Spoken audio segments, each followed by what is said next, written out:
Hai guys, selamat datang di part 1 Soal Ukom FRP 3K SKB CPNS Nutrisionis. Disclaimer dulu nih, soal ini bukan diambil dari bank soal CAT Panselnas, namun berdasarkan FRP 3K Gizi tingkat D4 atau setara S1 tahun 2023.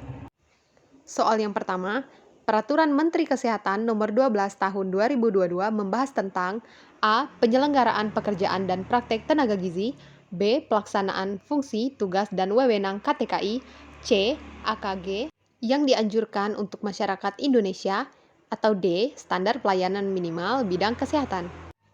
Dan jawabannya adalah B. Pelaksanaan fungsi tugas dan wewenang KTKI. Untuk pembahasan soal nomor 1, opsi A Permenkes nomor 26 tahun 2013, opsi C Permenkes nomor 28 tahun 2019, dan opsi D Permenkes nomor 43 tahun 2016. Untuk teman-teman yang akan mengikuti ujian P3K UKOM atau SKB Gizi, aku saranin buat baca semua Permenkes atau Juknis dan Juklak yang berhubungan tentang praktek gizi. Lanjut soal nomor 2. Peran nutrisionis yang sesuai dengan Panduan Standar Kompetensi Gizi tahun 2018 kecuali A. Mengelola asuhan gizi masyarakat berbasis ilmiah dan holistik, B. Melakukan penelitian di bidang gizi, pangan, dan kesehatan, C. Mengelola surveillance gizi pada kelompok dan masyarakat, D. Merencanakan, menyelenggarakan, dan mengembangkan nutripreneurship.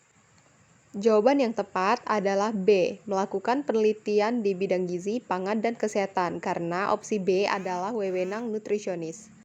Pembahasan soal nomor 2, berikut adalah 8 peran nutrisionis dalam buku panduan standar kompetensi nutrisionis yang disusun oleh Persagi dan AIPGI.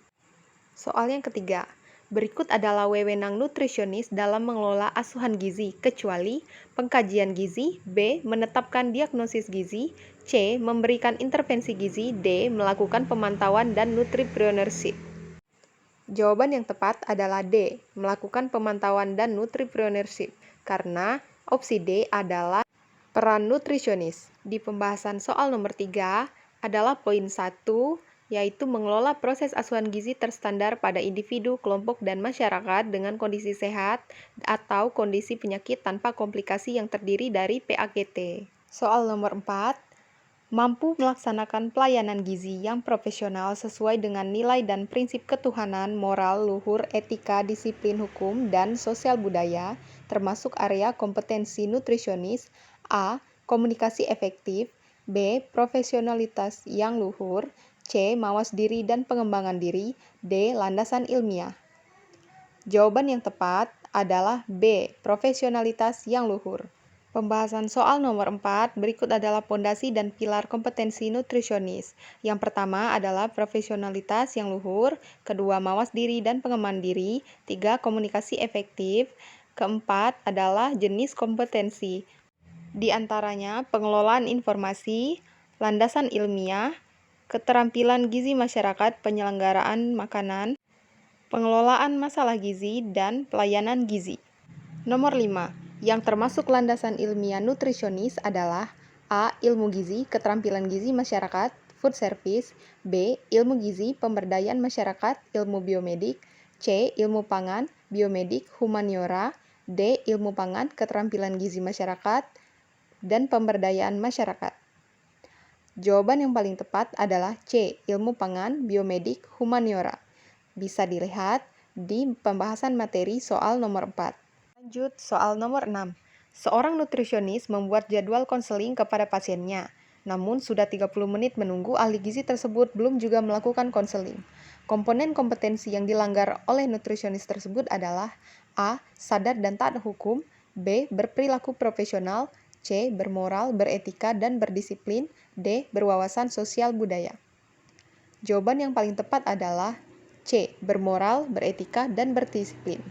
Untuk pembahasan soal nomor 6, masih dalam panduan kompetensi nutrisionis, bisa teman-teman lihat di halaman 14. Dalam kasus tersebut, yang diharapkan adalah kemampuan bersikap disiplin dalam menjalankan penyelenggaraan makanan, program gizi masyarakat, dan asuhan gizi. Lanjut, soal nomor 7. kemampuan memberikan saran cara pemecahan dalam penyelenggaraan makanan, program gizi masyarakat, dan clinical nutrition merupakan kompetensi nutrisionis dalam A. Sadar dan taat hukum, B. Berwawasan sosial budaya, C. Berperilaku profesional, D. Bermoral, beretika, dan berdisiplin. Jawaban yang paling tepat adalah D. Bermoral, beretika, dan berdisiplin. Pembahasan soal nomor 7 bisa dilihat pada poin B, atau teman-teman bisa lihat di halaman 15 dalam panduan kompetensi nutrisionis.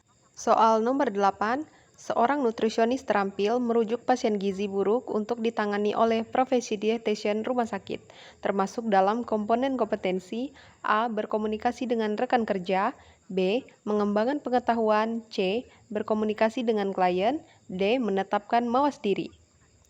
Jawaban yang tepat adalah D. Menerapkan mawas diri. Pembahasan soal nomor 8 masih dalam standar kompetensi nutrisionis, bisa teman-teman lihat di halaman 18 pada poin D, yaitu nutrisionis terampil menyadari keterbatasan kemampuan diri dan merujuk kepada profesi kesehatan lain sesuai dengan bidang keahliannya, yaitu profesi dietitian. Lanjut nomor 9.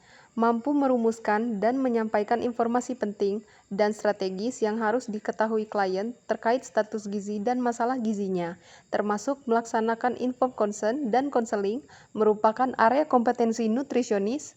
A. Pengelolaan informasi, B. Melakukan komunikasi efektif, C. Keterampilan gizi penyelenggaraan makanan, D. Pengelolaan masalah gizi dan masyarakat. Jawaban yang paling tepat adalah B. Melakukan komunikasi efektif. Pembahasan soal nomor 9, teman-teman bisa lihat di standar kompetensi nutrisionis pada poin D di halaman 20. Tapi teman-teman juga harus perhatikan di kolom jika pada soal ditanya tentang informed consent dan di pertanyaan ditanyakan tentang area kompetensi, maka jawabannya adalah melakukan komunikasi efektif. Dan kompetensi intinya adalah mampu menggali dan bertukar informasi secara verbal dan nonverbal dengan klien pada semua usia, anggota keluarga masyarakat, keluarga, dan profesi lain. Soal nomor 10, yang termasuk dalam komponen kompetensi melaksanakan pemantauan atau surveillance gizi, kecuali A. Pengumpulan data sesuai indikator masalah gizi, B. Pengelolaan dan analisis data sesuai indikator masalah gizi, C. Penetapan kecenderungan dan besaran masalah sesuai indikator masalah gizi dan kesehatan, D. Mendayagunakan potensi masyarakat untuk meningkatkan kesadaran gizi.